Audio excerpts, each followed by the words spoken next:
Other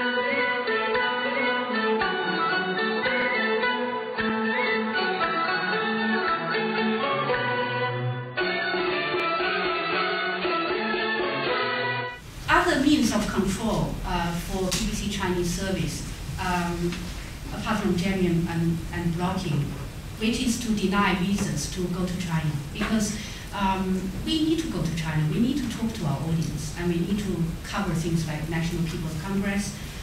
In the past, it's again, touch and go. Not always, we don't always get it.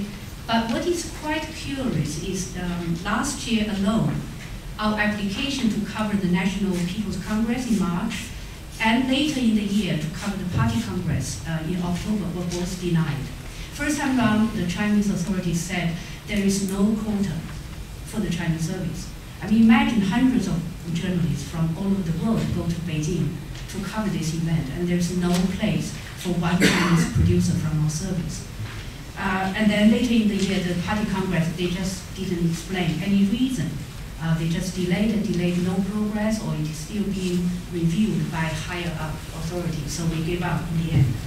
China is quite concerned about its international image, more and more so with the Olympic Games coming up this year, and also since China joined the WTO.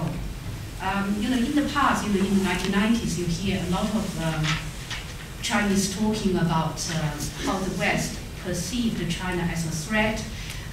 Book titles like "China Can Say No," "Behind the Demonization of China," were quite popular reading among the intellectuals and high-up officials.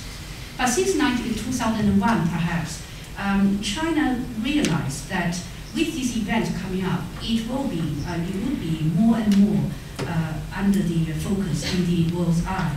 So it realized that there's a lot of hostility or sort of negative reporting on China. So they were trying to change this by doing studies about what newspaper report about China, how many percentage is negative, neutral, and positive. So they want to change the percentage and trying through their embassies to appear in BBC shows, for example, to change that image that China is just hostile to the West and wouldn't talk to the Western media. As editor in the Chinese service, I feel more than ever before the need to report Chinese events objectively and with balance. For example, would you report a pro-China demonstration in London? I mean, things are happening today in Paris, in Frankfurt, in all over Europe. My answer is yes, why not? Because the Chinese people will know that we really have nothing to hide. We are reporting as we see things, pro-Tibetan demonstration and pro-China demonstrations. By the way, a producer asked me, said, Yuwen, Saturday there's something big in Trafalgar Square.